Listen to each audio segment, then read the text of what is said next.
Everyone, I'm Maddox Brown with New England MMA News, and I'm here with Ozzy Martin. How you doing? Good, dude. Good. How you doing? Amazing. We're gonna get into your most recent fight. In your most recent fight, at Cage Fighting 63, you defeated Cullen Johnson. Can you walk us through the materialization and the finish of that fight? Yeah. I knew he was kind of like a boxer, and from the footage I've seen, he just likes to let his hands go, and he had like a few knockout wins, and he had a few decision wins, and he was actually the Flex Fight Series lightweight champ.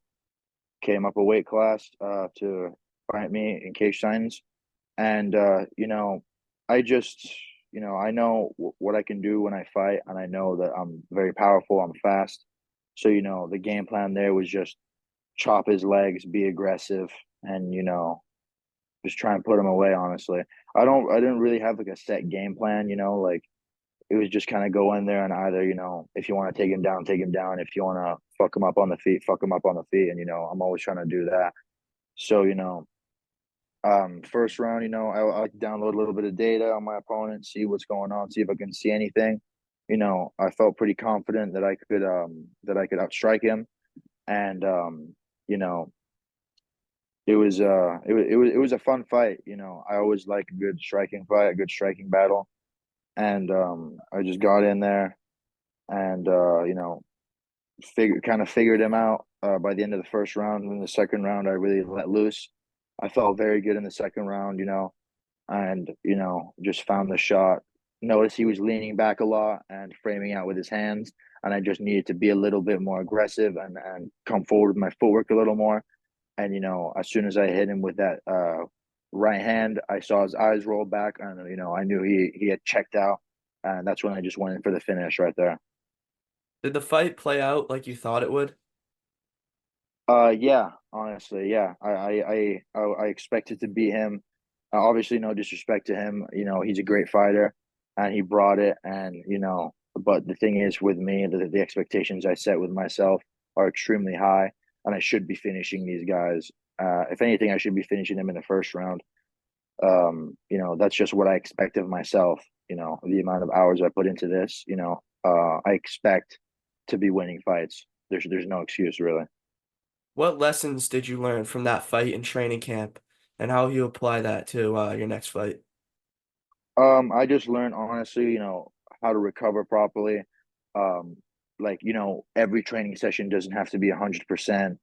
I can, take it easy sometimes in the morning or in the night. Like if I have a hard session in the morning, maybe a mediocre one at night, or just like so I can train every single day or 6 days a week, maybe a rest day. I can train every single day, 2 to 3 times a day, and not feel like I'm gonna get hurt or feel like I'm worn down. Obviously some days are better than others, but I like to think of myself as a workhorse and just always in the gym, always training. And when I'm not in the gym and I'm not training, I'm either watching fights and I'm studying film, or I'm just everything I got to do has to do with fighting. It's just how my brain, it's just how I work.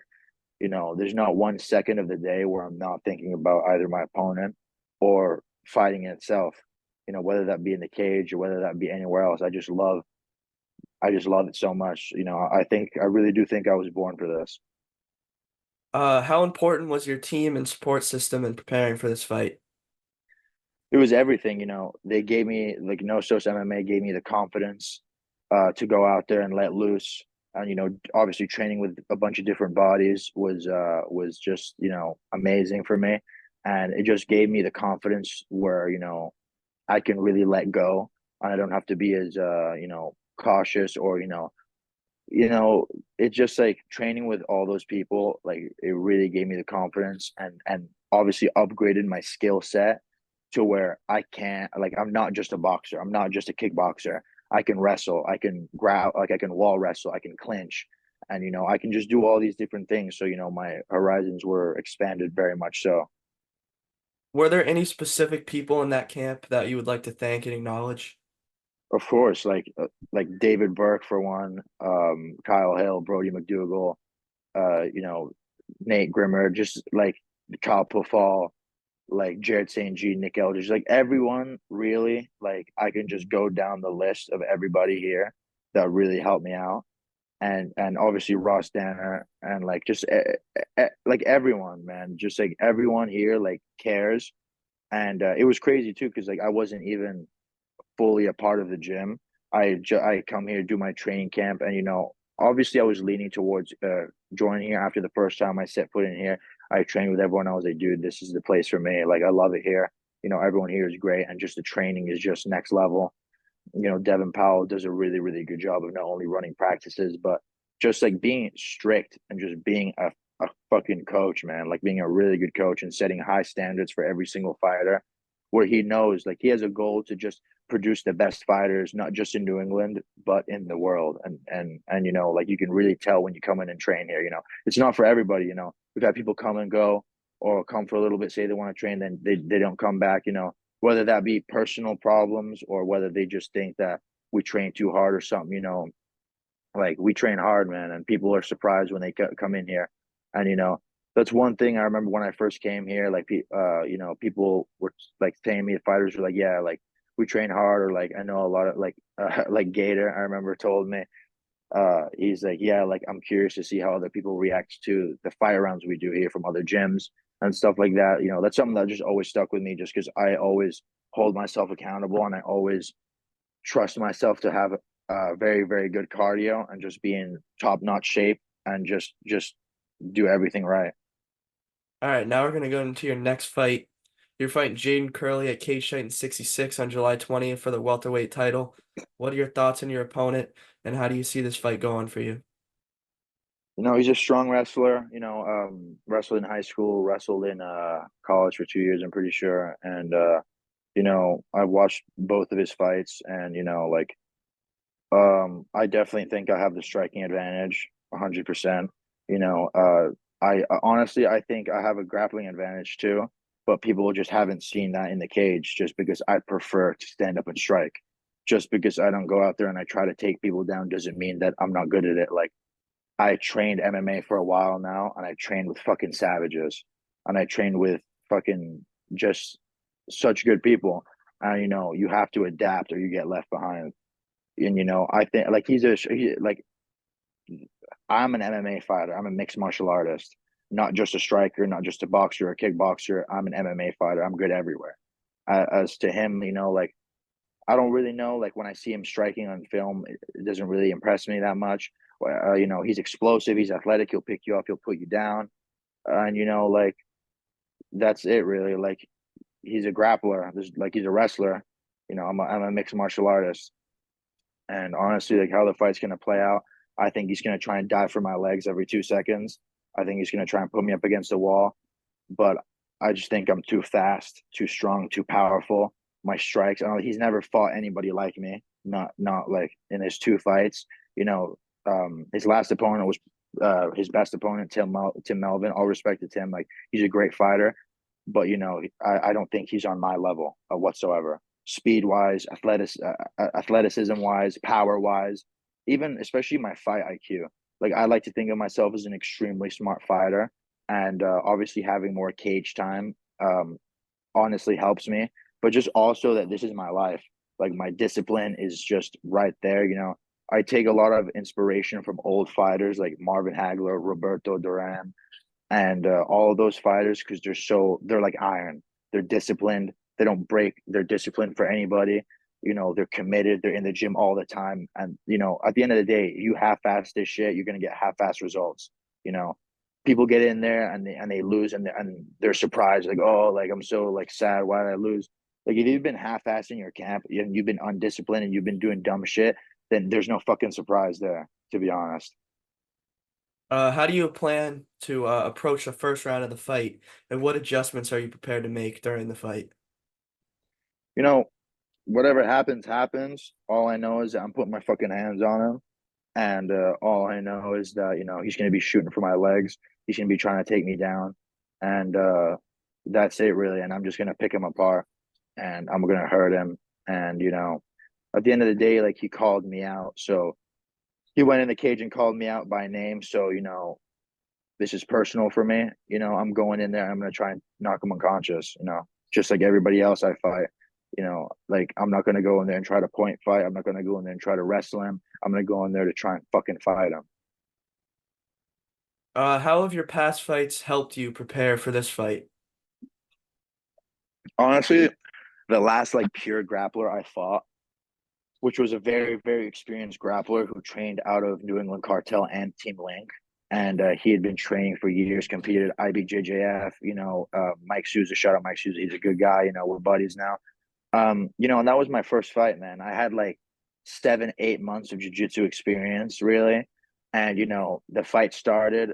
I charged over, uh, gave him some hands, and then we clinched up against the wall. I took him down, claimed mount, started busting up his face. It was scramble created, and I ended up on my back. And like for extremely experienced grappler, to be on top of me like that for my first fight, obviously it was intimidating. But I live under pressure, and I think that I performed very well, and I ended up getting him out of there in the second round. A lot of my finishes come in the second round if you've seen any of my fights. And yeah, dude. So like since then, like I've fought a lot of strikers, and that's cool. And like, in my second fight, my opponent tried to take me down. He couldn't get me down. I got him with a nice little Ushimata, and we were in a nice little clinch. And then I made separation, and I got him out of there in a minute. So I know I got power in my hands and my kicks, and I just think that when you look at film, it's easy to say, "Oh, I can just take him down. I can just control him. Like he's not, like I'm gonna smother him." Like, yeah, maybe you can think that, but you've never been hit by somebody like me. Like when I hit you, it changed the whole game. Like you don't want to get close to me, and I feel like he's gonna look for a way out as soon as he feels my power and speed, and just the way I move, and just my grappling too. You know, no one's really seen it because, as I said before, like when I go in to fight somebody, like I want to fucking fight them. Whether that like I don't, I'm all for grappling and exciting grappling. Like obviously it's why I fight mixed martial arts because I enjoy it.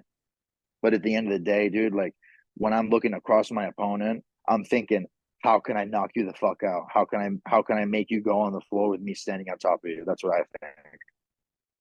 How are you feeling mentally and physically going into this fight?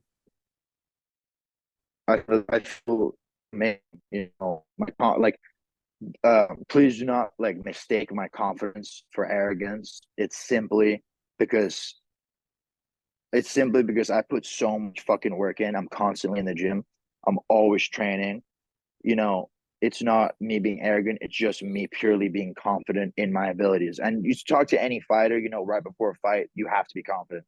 If you go in there thinking, like, oh, I might take him down or I might knock him out, like, fuck that shit, dude. Like, I know what I can do, and I know that I want to get in there and I want to fucking knock him the fuck out. And that's just it, plain and simple. Um, so if there's any new fans coming to the Plymouth Memorial Hall, what should they expect from Ozzy Martin on July 20th? They should expect the most exciting fighter that they're going to see on the card. Like any card you go to, I'm going to be the most exciting fighter, no doubt about it. And my teammate Kyle Kill Hill is also on that card, and he's a fucking wicked, exciting fighter too. So everybody who's coming is in luck because they're going to see some exciting ass fights. Obviously, I'm probably going to spend the majority of the time trying to get this dude off of my legs, and I'm going to be bringing the fight. So, and I'm cool with that, man. Like he wants to do that. He wants to get himself wicked fucking tired trying to take me down. I'm cool. I'm cool with that. If I got 5 rounds, 5 rounds to operate, bro. I've had literally the last three of my fights, including this one, have all been title fights. I've been preparing for basically pro length fights for almost a year now. And not like my conditioning is on a different level, my skill is on a different level.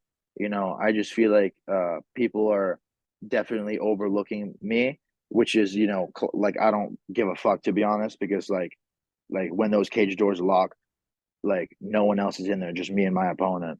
And to me, like I'm just gonna get in there, I'm gonna fucking put my hands on him. And like he called me out, so I ain't no bitch. I'm gonna get in there and I'm gonna fucking put it on him. So that's it. All right, now we're gonna get to some of the fun questions, the last questions. What inspired you to start your MMA career? Just, you know, I had like a lot of anger when I was younger, and just like I had just a ton of anger in me, and I used to play football, and that really didn't get it out of me, and I found myself always being like, aggressive, or just like I don't know. It's hard to say, but I just had like problems. So what really helped me out and unleash them, like, and just helped me, kind of like therapy, was just fighting. First, like, it was boxing. Then I started jujitsu, and I was like, "Fuck it, why don't I just do it both? I'll just do MMA if I'm doing both of these." And I started it, and I fucking loved it. And also, like, my both of my parents were professional fighters, and my brothers both trained, and one of them actually still actively fights now. So they're huge inspirations to me. And also, just like the mentality of just being a fighter, like, it's real. Like, you deal with so many fake ass motherfuckers, and just fucking stupid motherfuckers in life. But like, when you're in that fucking cage and you're fighting your opponent, and you're hurt or you're hurting them, that's real. Like, that's so real. Like, everything else feels like I'm just going through the days. When I'm training, when I'm in the gym, when I'm fighting, when I'm sparring, when I'm doing that, I feel alive. Like, it's insane. I love it so much. Like, I truly do believe I was born for this. Who is your biggest role model in the sport of MMA? In the sport of MMA. Honestly, like, dude, honestly, I'd have to say, like, my favorite MMA fighter is Nick Diaz, 150%.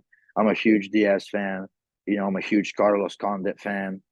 Um, like, I just love all those guys, and the just way they approach the game. They don't give a fuck attitude. To fight anyone, anytime, anywhere mentality. The never quit mentality. And also, like, my dad too, man. Like, he was just a fucking beast when he was a fighter, and like, that's where I got actually my nickname from, Toro. That was my dad's name when he fought, just because he was an animal, and he would walk in there. Like, you could hit him as much as you want, but he'd still close the distance and unleash thousands of punches on you.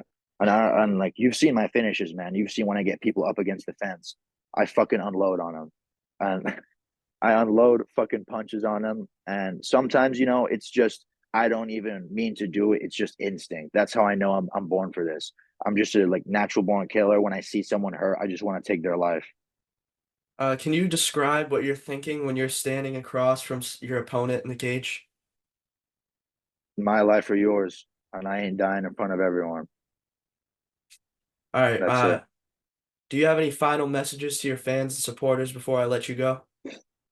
Just thank you guys so much. Like, the support is just unbelievable, and everybody that sponsors me and just supports me is just like, I've said this before. Like, I truly would fight if nobody was watching and it was just in the room, and I would get paid for it. That'd be sick. But the fact that people support me, people sponsor me, people like show support, it's just unbelievable. Like, it's given me like all my sponsorships and stuff. It's making me fund my hobby, basically. Like, not only my hobby, but my job and my career. Like, I love doing this. There's no way I could be stuck behind a desk fucking pushing pencils, or fucking getting some dude's coffee for him. Fuck that shit. I'd rather fucking die than do that. I'm a born fighter. I love training. I love the thrill. I love the pressure. I love just the fight itself. Like, no social media, no nothing, no anything. I'd still be in this game. And it took me a while. Like, I grew up around this life. Like, I didn't train technically till, like, I trained when I was a kid a little bit when I lived in Lima, Peru. I trained with my brothers and stuff, but I took a really big break, really, when I because I was moving a lot. And but I still grew up in different gyms when I lived in the UK, and when I lived in Peru, and when I moved to the US. I really found my passion for martial arts after I finished playing football. So I'm just grateful for it all. I'm blessed to be here. Like, I gotta thank God every single day of my life, because without him, like, I wouldn't have the strength to do any of this. All right. Thank you for coming on. Of course, dude. Thanks for having me, dude.